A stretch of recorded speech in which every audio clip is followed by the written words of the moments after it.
তাই কৃমির ডোজ দেওয়ার পরেই একটানা 5 থেকে 7 দিন আমরা ভালো মানের লিভার টনিক দিব, যেন কলিজায় করা ক্ষত বা লিভারে করা ক্ষতগুলো সেই সুন্দরভাবে সেরে ওঠে এবং গরুটি পুরোটাই রিসাইকেল হয়ে আগের অবস্থায় ফিরে যায়। প্রতিটা খাবার যেন শোষণ করতে পারে, হজম করতে পারে এবং কাজে লাগাতে পারে। লিভারের কার্যক্ষমতা বাড়াবে, কলিজার কার্যক্ষমতা বাড়াবে, হজম শক্তি বাড়াবে, সবকিছুই বাড়িয়ে দেবে আগের তুলনায় এবং রক্ত উৎপাদন পর্যন্ত দ্রুত করবে। কৃমিনাশকের সাথে লিভার টনিকটাও সমানভাবে গুরুত্বপূর্ণ, মনে রাখবেন। তবে প্রথম কৃমির ডোজ দেওয়ার 13 থেকে 14 দিন পরে বুস্টার ডোজ হিসাবে আবার পুনরায় কৃমির ডোজ দিলে কিন্তু ভালো ফল পাওয়া যায়। বুস্টার ডোজ করার কারণ কি জানেন? প্রথম ডোজে আপনার বড় কৃমি যেগুলো রয়েছে এগুলো মারা যায়, কিন্তু তার অবশিষ্ট ডিম ভিতরে থেকে যায়। এই ডিমগুলো থেকে 11 থেকে 13 দিনের মধ্যে আবারও কৃমিতে পরিণত হয়, লার্ভায় পরিণত হয়। তখন আবারও পুনরায় কৃমি হওয়ার একটা সম্ভাবনা থাকে। আশা করি বুঝতে পেরেছেন। এ কারণেই 13 থেকে 14 দিনের মাথায় বুস্টার ডোজ দিতে হবে।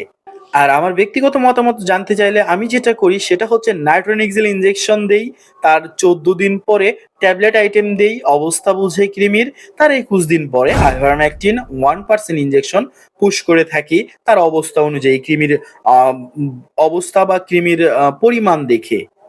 ইনশাআল্লাহ আল্লাহর রহমতে ভালো একটি রেজাল্ট পাই আমি। এরপরে থেকে প্রতি 3 থেকে 4 মাস পর পর লক্ষণ বুঝে পুনরায় আমরা কৃমির ডোজ করে থাকি। আশা করি আজকের এই পুঙ্খানুপুঙ্খানু ভিডিওটি দেখে একজন সাধারণ খামারি থেকে ডেইরি সেক্টরের মানুষ সবাই তাদের গরুকে সুস্থ রাখতে কৃমিমুক্তকরণের সঠিক নিয়ম সম্পর্কে বিস্তারিত জানতে পেরেছেন। যদিও বা না পারেন, আপনার নিকটস্থ প্রাণী সম্পদে যোগাযোগ করবেন, সেখান থেকে বিস্তারিত তথ্যগুলো জেনে নেবেন। ইনশাল্লাহ আরও ভালো রেজাল্ট পাবেন। মনে রাখবেন, একটি সুস্থ ও কৃমিমুক্ত গরুই পারে আপনাকে মোটা তাজাকরণে ভালো লাভ এনে দিতে, অথবা দুগ্ধ ও প্রজননের ক্ষেত্রে সর্বোচ্চ উৎপাদনশীলতা নিশ্চিত করতে। তাই নিয়মিত কৃমিনাশক দিন এবং লিভার টনিক ব্যবহার করুন।